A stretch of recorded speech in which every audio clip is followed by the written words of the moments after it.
आज इस पंचायत सरकार भवन में जनसंवाद कार्यक्रम में उपस्थित इस पंचायत के प्यारे पंचायत वासियों, आप लोग इतने घंटे से यहाँ पर सभी पदाधिकारियों की बात सुन रहे हैं और मुझे ये आशा है कि आपको जितनी बातें बताई गई हैं उसमें अगर सभी नहीं तो कुछ तो सबको कुछ जानकारी बढ़ी ना पहले से।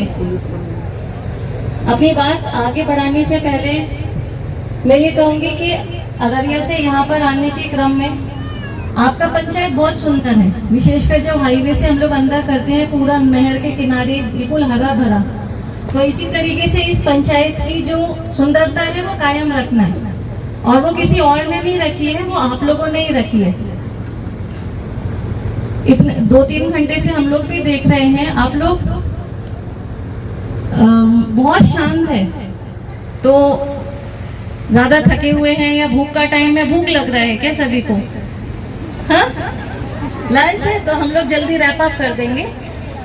हाँ, भूख तो सबके सामने लगता है। आंटी सबसे आगे बैठी थी और बहुत देर से बहुत खुश होके सबकी बात सुन रही थी। मुझे ऐसा लगता है कि आप कलेक्ट्रेट भी आई हैं ना ऑफिस में।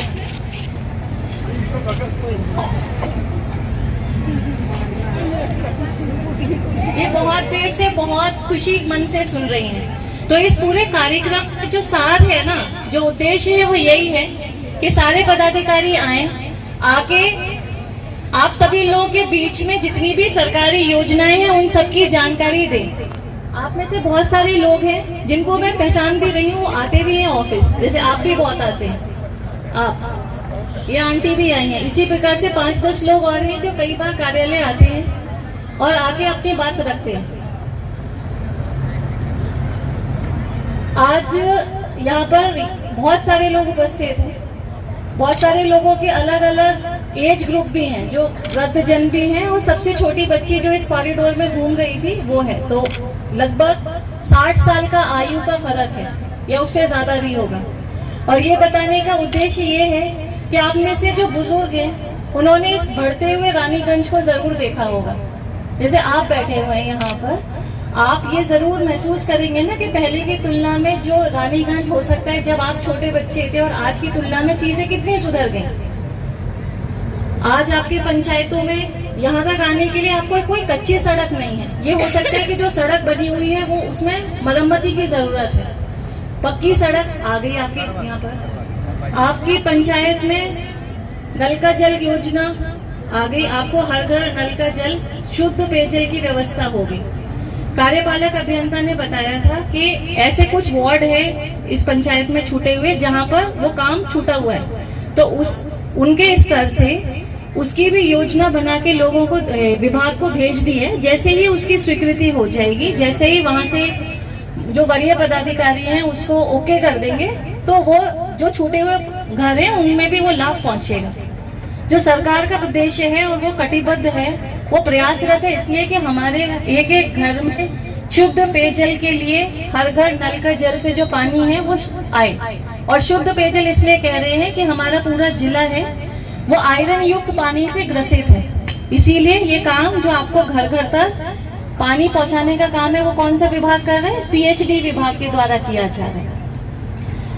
मुझे ये भी जानकारी है कि आपके प्रखंड में या अंचल में जो मुख्य रूप से समस्याएं है वो राजस्व विभाग की है। अभी भी जो मेरे पास आवेदन आए वो बहुत सारे आवेदनों में यही है कि हमारे पास, हम भूमिहीन परिवार हैं और हमको सरकारी भूमि या बासगीर पर्चा या बंदोबस्ती का लाभ दिया जाए।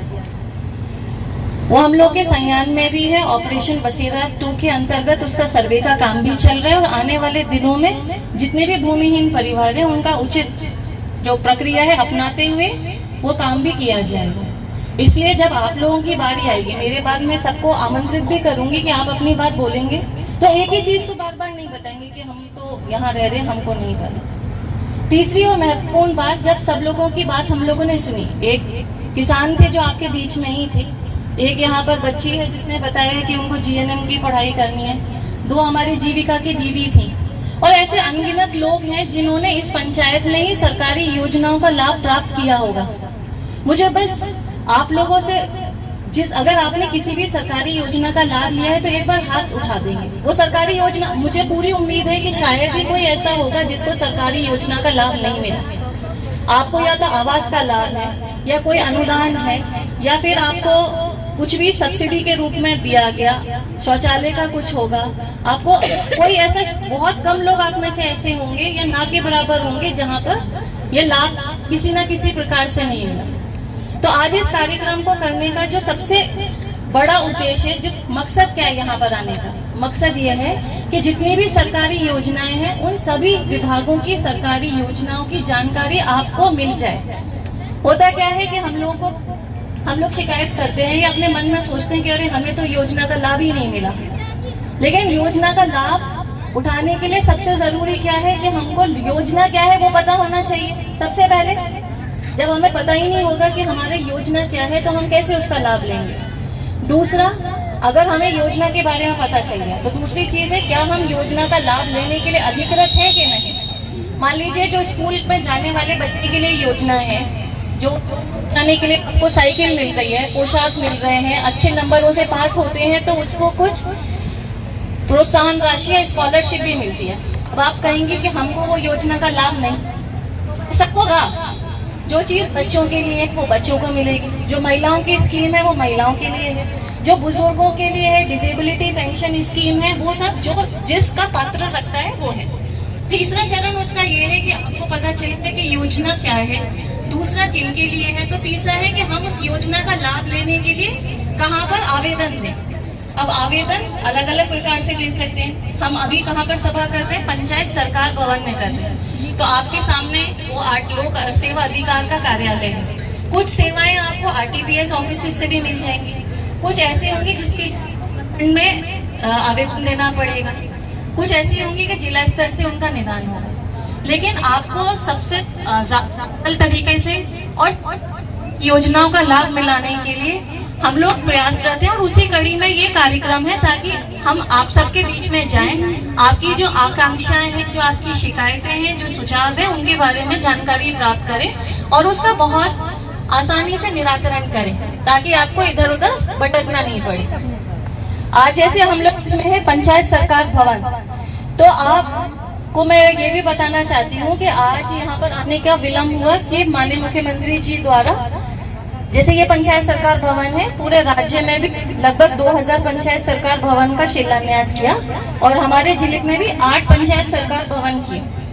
हमने बीडीओ साहब से अभी पता किया कि आपकी 30 पंचायत है ना इस प्रखंड में, उसमें मात्र 5 जगह अभी ये बन के तैयार हुआ है। तो हम उनको ये भी डायरेक्शन देंगे कि आने वाले 1 से 1.5 महीने के अंदर बाकी पंचायत सरकार भवन बनाने के लिए भी जगह चिन्हित कर लें। अंचल अधिकारी भी हैं यहाँ पर, एडीएम भी हैं और सीओ भी हैं, वो सीओ भी है, बाकी जो और प्रखंड के स्तरीय पदाधिकारी वो है। उससे क्या होगा कि जितने भी आपको योजनाएं, पंचायत सरकार भवन ये कितना महत्वपूर्ण जगह है, ये पंचायत ये ब्लॉक से आपको भाग दौड़ करने के लिए बचा रहा है। अगर हम सभी जगह पंचायत सरकार भवन संचालित हो जाएगा तो पंचायत स्तर के जितने भी पदाधिकारी हैं या जितने भी कर्मी हैं वो यहीं पर बैठेंगे। तो जो चीजें जानने के लिए, जिन चीजों की, जिन सेवाओं का लाभ लेने के लिए आपको प्रखंड में या फिर पंचायतों में अन्य जगहों पे चक्कर लगाना पड़ता है, या जिले में या अनुमंडल में, वो सारी सुविधाएं हम यहाँ पर ही उपलब्ध करा देंगे। और ये बहुत ज्यादा दिनों की बात नहीं है।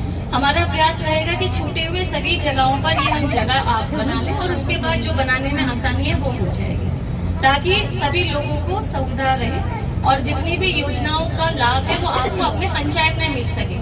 और बार बार पंचायत को कहने का उद्देश्य ये भी है कि हम सभी लोग पंचायत के जो वासी हैं वो उतना जरूर समझ लेंगे कि हम अगर ग्राम पंचायत पौंसरा में है तो हम किसी से कमतर नहीं है। आपकी ग्राम पंचायत में वो सभी सुविधाएं हैं जो किसी अन्य अच्छी जगहों पर है। एक अच्छे इंफ्रास्ट्रक्चर में हम क्या सोचते हैं, एक सामान्य व्यक्ति को एक अच्छी जीवन व्यतीत करने के लिए क्या चाहिए, हमको अपनी पंचायत में अच्छी सड़कें चाहिए ताकि हमारा जो आवागमन है वो सुलभ हो सके। हमें हमारे घर तक पानी की सुविधा हो जाए, हमारे घर तक हमारी बिजली के हो जाए, पढ़ाई के लिए एक अच्छा स्कूल हो जाए, स्वास्थ्य व्यवस्था हो जाए और जितनी भी सरकारी योजनाएं हैं उनका लाभ हमें हमारे लोकल स्तर पर ही हो और हमें दर बदर नहीं भटकना पड़े। जब और ये सब चीजें हो गई हैं और थोड़ी सी कमी है, उस कमियों को सुधार करने के लिए भी सरकार के द्वारा विभिन्न योजनाओं के तहत काम किए जा रहे हैं। और आने वाले समय में भी आपके प्रखंड में भी ये निर्णय हुआ है कि सभी जगह सोलर लाइट जैसे लग रही है वो इस प्रखंड में भी लगेगी और हर वार्ड में कम से कम 10 लगेगी और आवश्यकता अनुसार उस पर निर्णय लिया जाएगा विशेष परिस्थिति में अगर बढ़ाने की जरूरत है। तो सोलर लाइट जहाँ लग जाती है, आप खुद सोचिए, अभी क्या है कि गाँव में थोड़ा रात के समय पर लोग अंधेरा हो गया तो संकोच करते हैं। हमारे ही जिले में कई ऐसी पंचायतें जहाँ पर सोलर लाइट लग गया सड़क पर, तो वो किसी भी शहर से कम नहीं है। आप रात में भी, मैंने भी जाके वो देखा है, लगभग 9, साढ़े 9, 10 बजे के आसपास में हम लोग गए थे उस पंचायतों में, और वो जो सोलर लाइट जल रही थी उसने गांव की जो पूरी रूपरेखा है, जो उसका सोच है ना, वो पूरी बदल गई। रात के 9, साढ़े 9 बजे भी लोग आराम से टहल रहे थे। आप किसी शहर में क्या जाते हैं, अगर कहीं शहर में जाते हैं तो क्या देखते हैं कि रात में भी लोग एक्टिव हैं, कुछ काम भी कर रहे हैं, कोई आवागमन है तो उनके मन में डर नहीं है, आराम से फ्रीली घूम रहे, विशेषकर जो बच्चियां हैं, महिलाएं। उस पंचायत में भी, और यहाँ से सुदूर ही था, सिकटी प्रखंड का कोई पंचायत था, वहाँ पे 9, साढ़े 9 बजे भी बच्चे जो स्कूल गोइंग एज के हैं या जो कॉलेज जाते हैं वो आपस में पढ़ाई किताबें लेके घूम रहे थे, या बच्चियां भी घूम रही थी। अच्छा लगा देखो, इसी प्रकार से यहाँ पर भी हो जाए। और ये मैं बताना चाहती हूँ कि आप जितना सोच सकते हैं, जन्म से लेके वापस जाने तक ऐसा कोई क्षेत्र नहीं है जहाँ पर सरकारी योजनाएं बनी हुई नहीं है और जिनका लाभ आपके लिए वो, और जो सबसे इम्पोर्टेंट, वो योजना किसी और के लिए नहीं है, वो योजना किसके लिए, बना के रखने के लिए। वो योजना है ताकि योजनाओं का लाभ जो भी वर्ग है वो वर्ग ले सके। अगर हम सिर्फ शिक्षा की ही बात कर लें, जैसे ही बच्चे का जन्म हुआ, स्कूल से पहले आप आंगनवाड़ी की सुविधाएं लें, थोड़े और बड़े हो जाते हैं तो स्कूल की शिक्षा ग्रहण कर लें। स्कूल की शिक्षा ग्रहण करने के बाद अगर आप किसी कंपटीशन की तैयारी कर रहे हैं तो उसके लिए भी प्रोत्साहन की राशि है। आपने अखबारों के माध्यम से सुना ही होगा, अगर कोई बीपीएससी, यूपीएससी की तैयारी कर रहा है और प्रीलिम्स पास कर लेता है तो उसके लिए भी सरकार 50,000 और लाख रुपए की व्यवस्था करती है। अगर वो भी नहीं करना तो हमारे जिले में हॉस्टल्स भी बने हैं, SC/ST वर्ग के लिए भी बने हुए हैं, EBCs के लिए भी बने हैं। हमारे पास कस्तूरबा गांधी बालिका विद्यालय है जिसमें बच्चियां रहती हैं, उनको सभी चीजें निःशुल्क हैं। हर एक प्रखंड में कस्तूरबा गांधी बालिका विद्यालय है। ये सब चीजें बहुत बेसिक है, लेकिन वो जानना इसलिए जरूरी है क्योंकि एक सामान्य व्यक्ति के जीवन से जुड़ी हुई वो सब चीजें हैं और उसका अगर वो लाभ लेंगे तो आने वाले 5-10 सालों में जो किसी भी कारण से पिछड़ गए वो भी समान हो जाएंगे। इसीलिए शिक्षा से हमने शुरू किया। शिक्षा की बात कर लेंगे तो आपने भी महसूस किया होगा कि अब हाल के कुछ महीनों में पहले से और अच्छी हो गई है व्यवस्था। अब ये व्यवस्था भी की जा रही है कि जहाँ पर हमारे बच्चे जमीन में बैठ के पढ़ रहे थे तो आज शिक्षा पदाधिकारी ने बताया ही होगा कि अब बेंच और डेस्क की भी व्यवस्था हो रही है। बेंच डेस्क में बच्चे जहाँ पर क्लासरूम कम है तो क्लासरूम को एडिशनल क्लासरूम, एक अतिरिक्त क्लासरूम बना देंगे ताकि वो ज्यादा संख्या में जब आ रहे तो आए। आप लोगों से ये अनुरोध है कि बच्चों को स्कूल में भेज दीजिए, सुबह उनको अच्छे से बच्चे हो उठे नहला धुला के साफ सुथरा करके उन्हें भेजिए ताकि वही आदत उनको बढ़ जाएगी और जैसे वो बड़े होंगे तो वही उनके चरित्र का निर्माण वैसे ही होगा, उनकी पर्सनालिटी का डेवलपमेंट वैसे ही होगा। अगर हम किशोरावस्था की बात करेंगे तो किशोर काल के लिए भी जो युवक हैं और युवतियां हैं उनके लिए भी अनेक स्कीम्स हैं। अगर हम मान लीजिए पढ़ लिख के, हमें लगता है कि 3-4 श्रेणियों में उसे बांट सकते हैं। कुछ कार्यक्रम है जो DRCC से आपको चल रहे हैं, जैसे आपने कहा कि आप GNM में एडमिशन लेना चाहती हैं, DRCC मैनेजर यहाँ पर है, वो आपको गाइड भी करेंगे। तो 3 प्रकार का है आपको। ऐसे लोग जो तैयारी कर रहे हैं, उन्होंने ड्रॉप आउट कर लिया, उनके लिए भी है। जो कुछ स्किल जानना चाहते हैं, स्किल आज के जमाने में सबसे इम्पोर्टेंट अगर कोई चीज है तो क्या है, आप मुझे बताइए, कोई भी एक बताओ। स्किल ही है, हुनर है। अगर आप में कुछ भी हुनर है तो फिर आपको किसी का मुंह ताकने की जरूरत नहीं है, आप अपने पैरों पे खुद खड़े हो सकते हैं। और उस KYP कार्यक्रम में 3 प्रकार की आपको जो बेसिक स्किल्स हैं वो दी जा रही हैं। उनमें से एक और सबसे इम्पोर्टेंट स्किल क्या है, कम्युनिकेशन स्किल। हम कैसे बातचीत करें, कैसे अपनी बात को सही तरीके से रखें। ये बात छोटे सुनने में लगती है लेकिन इसका महत्व बहुत बड़ा है। और विशेषकर जो 18 से 20 साल 25 साल के लोग हैं ये इस बात को मानेंगे कि अगर आप अपनी बात ढंग से रख पाएंगे तो आपकी बात सुनी भी जाएगी और उस पर विचार भी किया जाएगा, उस पर निर्णय भी लिया जाएगा। आपको सब कुछ पता है लेकिन बात रख ही नहीं पा रहे हैं, तो फिर आपका जितना भी जान रहे हैं उसको एक्सप्रेस नहीं कर पा रहे, तो वो किसी काम का नहीं है। तो ये चीज बहुत हम लोगों को जानना जरूरी है। इसी प्रकार से एक बार हमने कुछ ऊर्जा भी, हमने कुछ हुनर भी ले लिया, उसके बाद हम क्या करेंगे, हमें रोजगार के लिए क्या चाहिए, तो उसके लिए भी एक स्कीम है, और जो बहुत अच्छी स्कीम्स है मुख्यमंत्री उद्यमिता योजना के अंतर्गत है, जिसमें समाज के हर वर्ग को शामिल किया गया। उसमें SC/ST वर्ग के लिए, अब महिलाओं के लिए विशेषकर स्कीम है, अन्य वर्गों के लिए भी है। तो उसमें बहुत ही मतलब आपको 10 लाख रुपए का अनुदानित राशि, जिसमें 5 लाख रुपए तो आपका अनुदान है और 5 लाख को 84 किश्तों में, मतलब अगले 7 वर्ष तक इंटरेस्ट फ्री, कोई ब्याज नहीं लगेगा।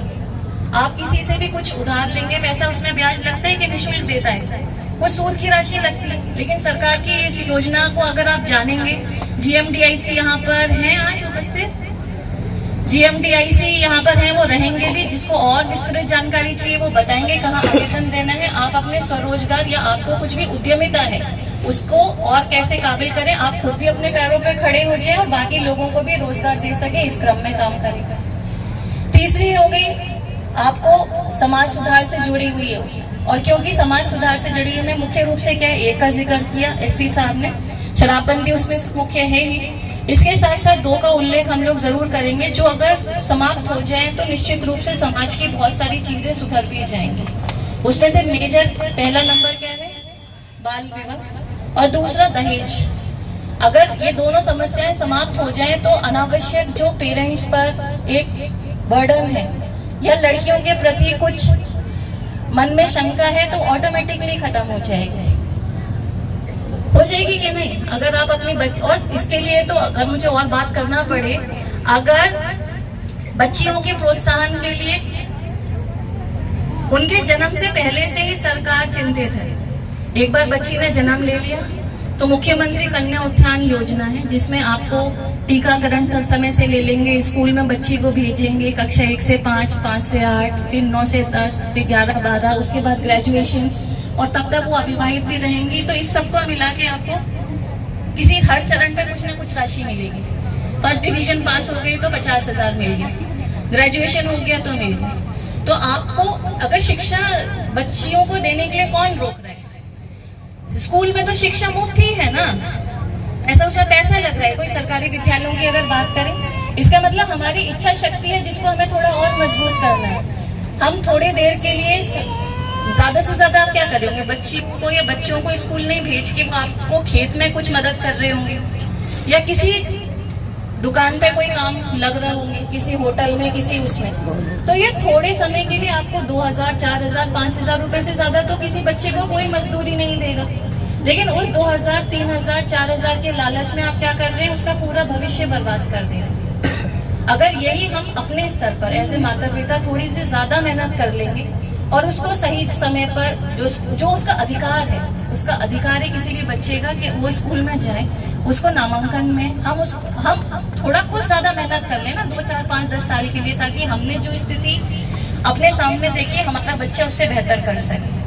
तो ये चीज हमें एज अ गार्जियन, सिर्फ ये हम लोग कहते थे ना स्कूल भेजा और स्कूल में पढ़ाई नहीं हो रही या ये नहीं हो रहा, वो चीजें तो सुधरी हैं और आगे और भी सुधरेंगी। लेकिन हमारी भी तो जिम्मेदारी है कि हम सुबह समय बच्चे को उठाएं, उसको भेजें, वो स्कूल में क्या कर रहा है, जब वापस लौट कर आ जाए तो उससे पूछे कि क्या पढ़ाई हुई, ताकि वो नियंत्रण में भी रहेगा। और आप लोग देख भी रहे हैं, जो बुजुर्ग हैं और जिन्होंने ज्यादा समय देख लिया हम लोगों से, कि आने वाले ये बीते कुछ सालों में जो एक समाज की पूरी संरचना है वो कितने अच्छी दिशा में नहीं है। पहले तो एक बुजुर्ग का नियंत्रण में होते थे सबके, नहीं, अब सब अपनी मर्जी के मालिक हैं। वो इसीलिए है क्योंकि हमने शुरुआत में ध्यान नहीं दिया।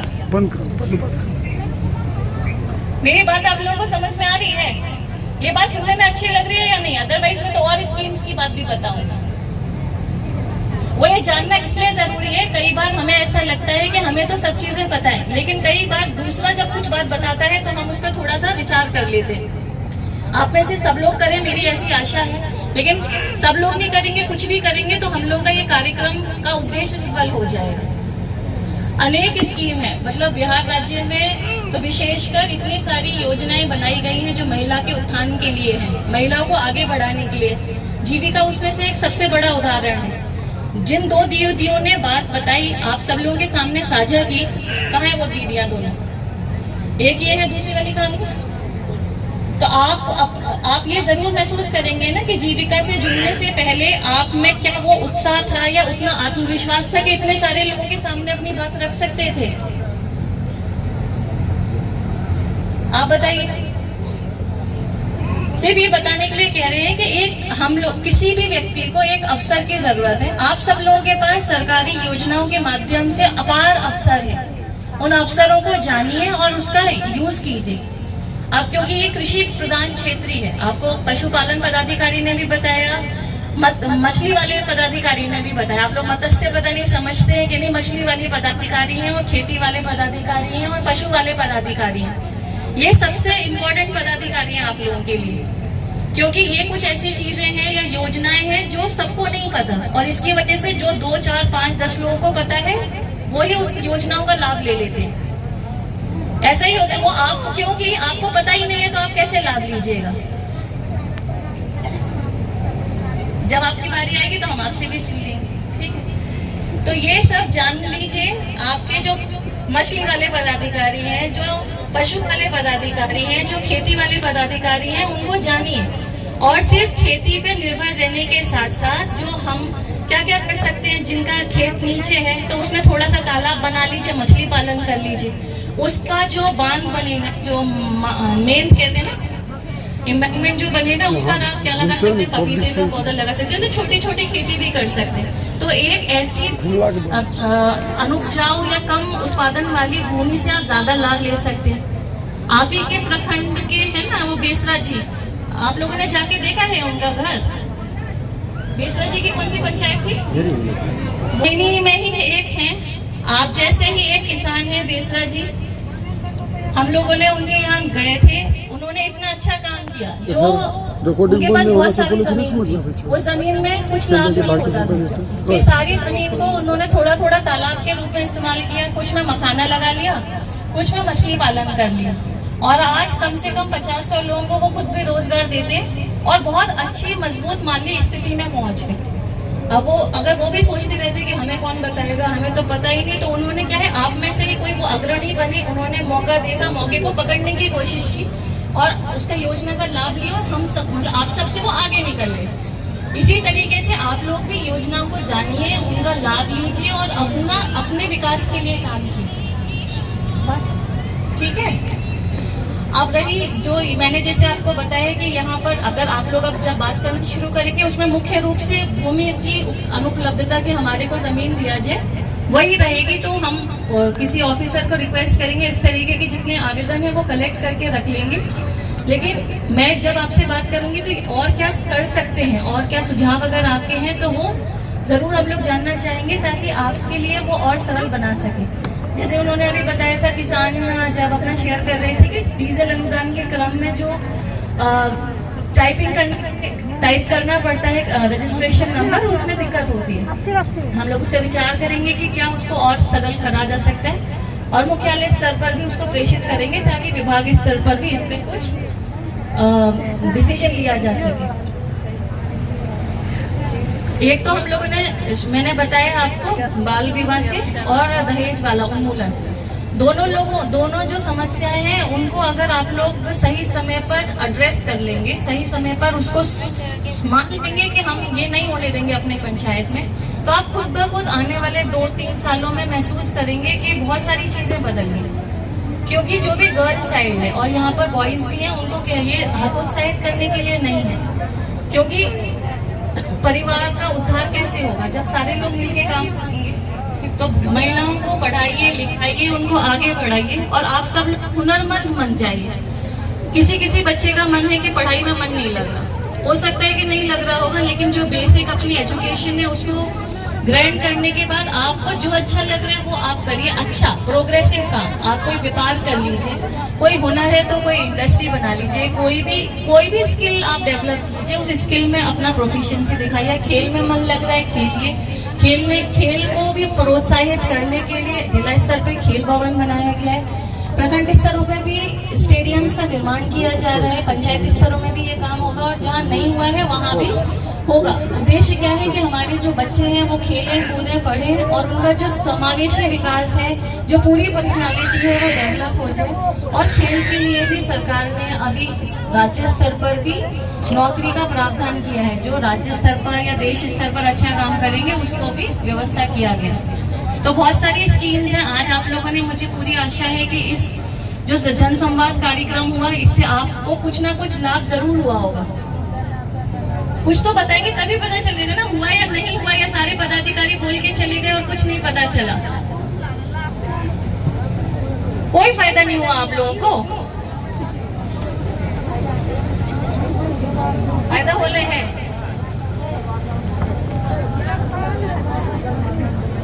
लोकल भाई तो इतनी देर से जो बोल रहे थे कुछ नहीं समझ में आया।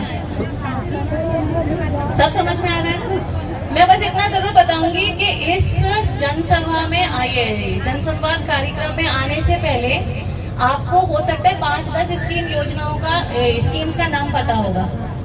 आपको किसका मिलेगा, मान लो आवास का भी होगा, ठीक है। इसके बाद आपको शौचालय का नाम पता होगा, पेंशन का नाम पता होगा। आप इसके अलावा कुछ स्कूल्स में जैसे पोशाक है या आंगनबाड़ी में कुछ मिल रहा है, इतना ही पढ़ा होगा। 1-2 और जोड़ दूंगी तो 2-4 स्कीम्स और जीविका का कुछ पता होगा। लेकिन निश्चित रूप से आप में से बहुत सारे ऐसे होंगे जिन्होंने पहली बार श्रम संसाधन की, पहली बार आपकी ये उद्योग विभाग की, पहली बार जो आपका पशुपालन विभाग की, जो आपका ये ना जानवरों वाले ऑफिसर, उनकी, मछली वाले ऑफिसर की, बहुत सारी योजनाओं की जानकारी आपको जरूर आज ऐसी बहुत सारी योजनाएं होंगी जिसकी पहली बार मिली। और यही इस कार्यक्रम का उद्देश्य था। पुनः मैं अपनी बात को खत्म करने से पहले एक ही बात कहूंगी कि हम लोगों को बिल्कुल गर्व महसूस होना चाहिए कि हम भाई नंबर 1 इस पंचायत के वासी हैं, क्योंकि ये पंचायत किसी भी अन्य जगह से कम नहीं है। मुझे यहाँ आज ये मेरा इस कड़ी में 8वां जगह है। कल से पलासी प्रखंड बचा है जहाँ पर हम लोग जाएंगे एक पंचायत में। लेकिन अगर मुझे पंचायत की साफ सफाई, उसकी जो नैसर्गिक सुंदरता के हिसाब से करना पड़े तो ये सबसे सुंदर पंचायत था। और उसका श्रेय किसी और को नहीं जाता, उसका श्रेय आप लोगों को जाता है। जो यहाँ के सब लोग इसी पंचायत के लोग हैं ना, कोई बाहर से आए तो आप लोगों को ये खुश होने की जरूरत है। तो पहली चीज तो आप समझदार हैं कि चीजें ठीक से कर रहे हैं, और थोड़ा सा जागरूक और सतर्क होने की भी जरूरत है। आज के इस कार्यक्रम का एक सबसे इम्पोर्टेंट उद्देश्य ये भी है कि आप लोगों को सही जानकारी होगी, तो जो बिचौलिए और बाकी लोगों के प्रभाव में आ जाते हैं वो नहीं आना है। किसी भी सरकारी योजनाओं में किसी भी बिचौलिए की कोई रोल नहीं है, वो सिर्फ आपको ठगने मात्र करेगा। और किसी भी सरकारी योजनाओं का लाभ पाने के लिए किसी भी प्रकार का शुल्क भी नहीं लगता। वो सारी योजनाएं आपके लिए बनी है, आपकी भलाई के लिए बनी है, वो सब निःशुल्क है। तो ये सब चीज जानिए। और अगर आपको कोई गुमराह करने की कोशिश करता है तो आप लोग हमारे पास उसकी शिकायत कीजिए, हम बिल्कुल उस पर कार्रवाई करेंगे, चाहे वो हमारे पदाधिकारी होंगे, चाहे कोई बीच का व्यक्ति होगा प्राइवेट। ठीक है, आप लोगों को इस आशा के साथ ये चीजें समझ में आई, तो अब आप लोगों से संवाद हम लोग शुरू करेंगे और इस बात को खत्म करेंगे। डीएम मैम द्वारा सभी लोक कल्याणकारी योजनाओं जो सरकार के सभी तबकों या वर्गों के लिए चलाई जा रही है उसके बारे में जानकारी दी, कैसे लाभ उठा सकते हैं वो बताया। अब हम अनुरोध करेंगे जो उपस्थित लोग हैं, अगर कोई अच्छा सुझाव या ऐसा कोई विचार हो जो मैडम को बताना चाह रहे हो कि ताकि ये पंचायत और आगे विकास की ओर बढ़े, तो ऐसे सुझाव आमंत्रित है। स्थानीय वीडियो एक माइक ले लेंगे, वहां पे किसी जो पूछने वाले होंगे या विचार उनको देंगे। ऐसे 5 लोग जो इस पंचायत का विकास चाहते हैं, या महिला वर्ग से हो या पुरुष हैं, कोई युवा है, तो कृपया सामने आए और अपनी बात को रखें।